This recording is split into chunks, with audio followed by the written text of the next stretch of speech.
Hey guys, good morning to all, welcome to our new blog. আমি শর্মিষ্ঠা। তোমরা সবাই কেমন আছো?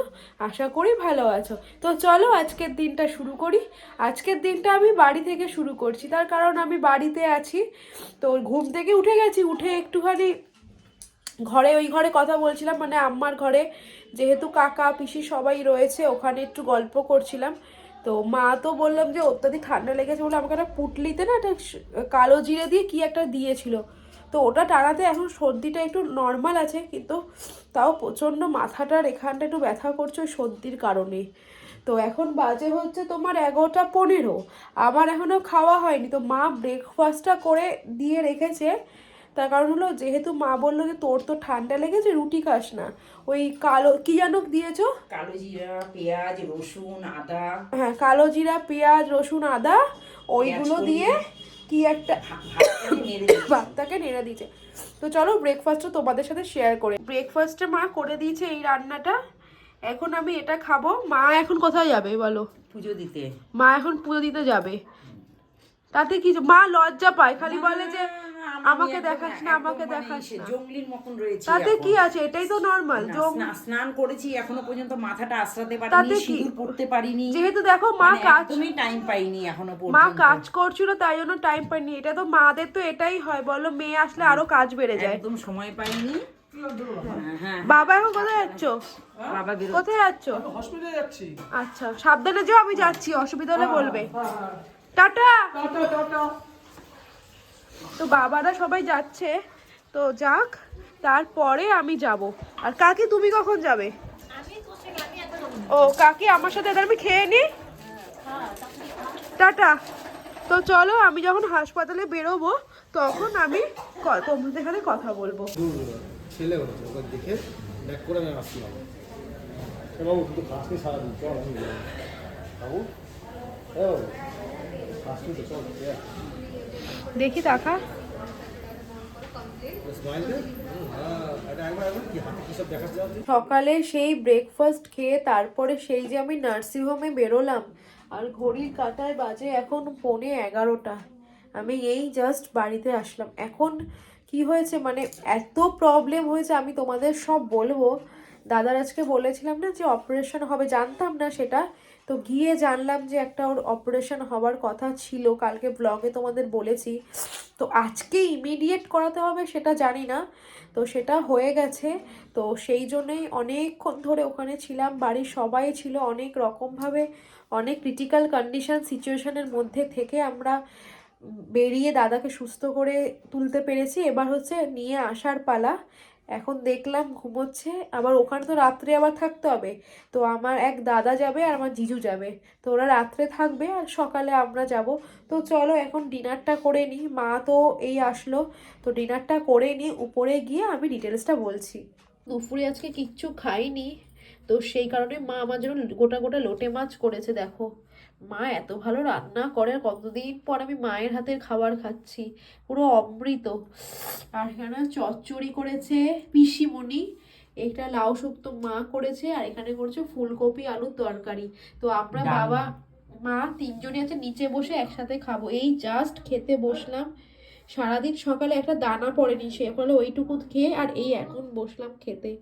তো খেয়ে নি, খেয়ে গিয়ে উপরে আমি তারপরে, ও হ্যাঁ, আর বাবা আমার জন্য জুস এনে, ওই টেংরি এনেছিল, সেই টেংরির জুসটাও মা করে দিয়েছে, কারণ আমার খুব সর্দি লেগেছে, কিছু খেতে ইচ্ছা করছে না বলে বললো তুই এইগুলো খা। তো খেয়ে নি, আর বাবা এখন এখানে দাঁড়িয়ে দেখছে যে আমি কি করছি। হাই। তো চলো, মা খেতে দিচ্ছে, তো খেয়ে নি, তারপরে আমি কথা বলবো। খেয়ে দে এই জাস্ট ঘরে ঘরে আসলাম, সবাই শুয়ে পড়েছে। তার কারণ হলো এত, মানে বাবা পায়ে কি ঠান্ডা লাগছে, জুতোটা কোথায়। হ্যাঁ, এত সকাল থেকে এত দৌড়া দৌড়ি, এখানে ওখানে যাওয়া, বিশ্বাস করবে না তোমরা, নার্সিংহোমে গেছিলাম আমি, মানে ওরা কিছুতেই পেশেন্ট ছাড়তে চাইছে না, মানে দাদাকে ওরা কিছুতেই ছাড়বে না। তো আমরা তো বলেছি না, না ছাড়িয়ে আনবই না। তো সেই জন্যই অনেকক্ষণ সময় লেগে গেছে। 11টায় গেছি, আর ওরা দাদাকে ছেড়েছে তখন বাজে হচ্ছে 3টে। তো দেখছো আমার অবস্থা একবার, আর আমি সত্যি বলতে একদম আর আমার শরীর চলছে না, এত পরিমাণে ঠান্ডা, মানে কি বলবো লেগেছে।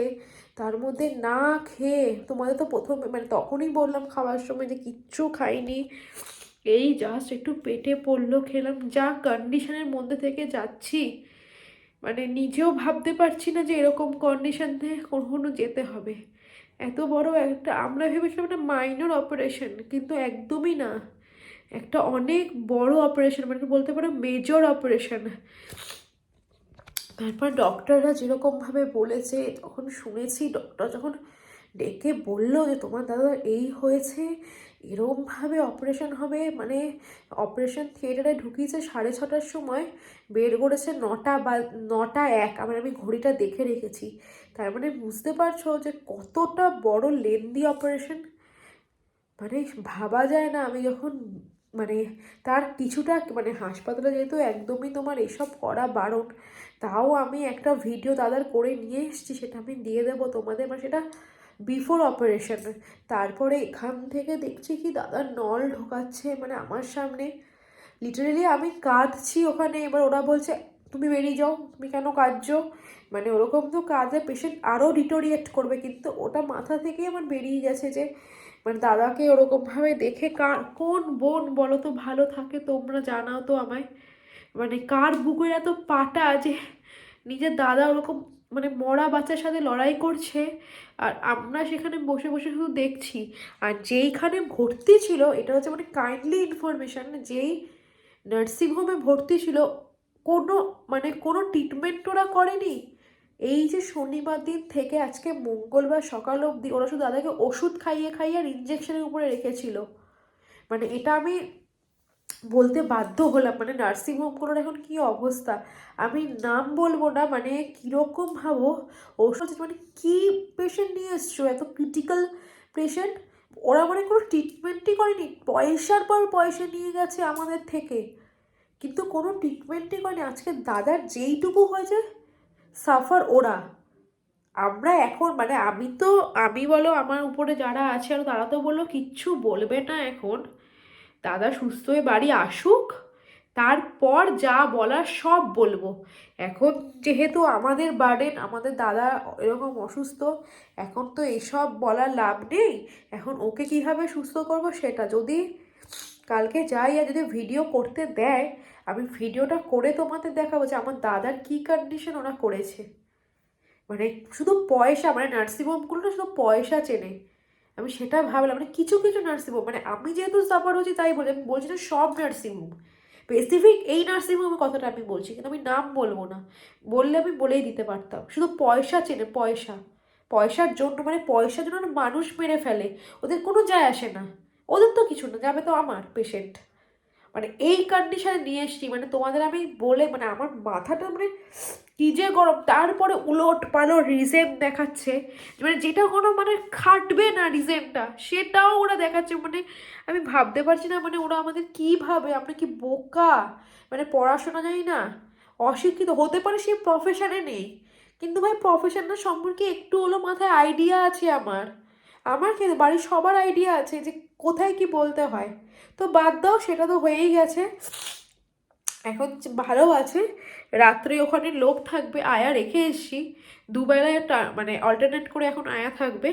কালকে সকালে যাব, তারপর সব জানবো। একটু আগেই মাত্র আমি ফোন করেছিলাম তোমার ওকে, যেই আয়াকে রেখেছি সেই আয়াকে আমি ফোন করেছিলাম যে কেমন আছে, তো সেটা জানলাম। এখন ঘুমোচ্ছে বললো, যেহেতু ঘুমের রেস্টটা মানে ঘোরটা কাটেনি এখন অপারেশনে, তাই জন্য।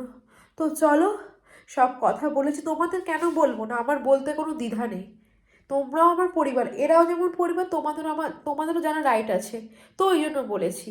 তো সেটা তো না বললে তো হতো না, তোমরাও জানলে কার কার কথা কখন কোথায় লাগে, কার ইনফরমেশন কোথায় লাগে, কেউ সত্যি জানে না, তাই জন্যই আমি বললাম তোমাদের জন্য, তোমরা একটু কনসিয়াস থাকো। তো চলো, আমি ব্লগটা আজকে এখানেই এন্ড করছি। আজকে ব্লগে বলার মতন কিছু নেই, দেখানোর মতনও কিছু নেই। ততক্ষণে তোমার সুস্থ থেকো, ভালো থেকো, কালকে দেখা হচ্ছে নতুন একটা ব্লগের সাথে। আজকের ব্লগটা যদি কিছু ভালো লেগে থাকে তাহলে please like, comment, share and subscribe করতে ভুলো না। আর ভিডিওটা প্লিজ স্কিপ করো না। Good night, tata.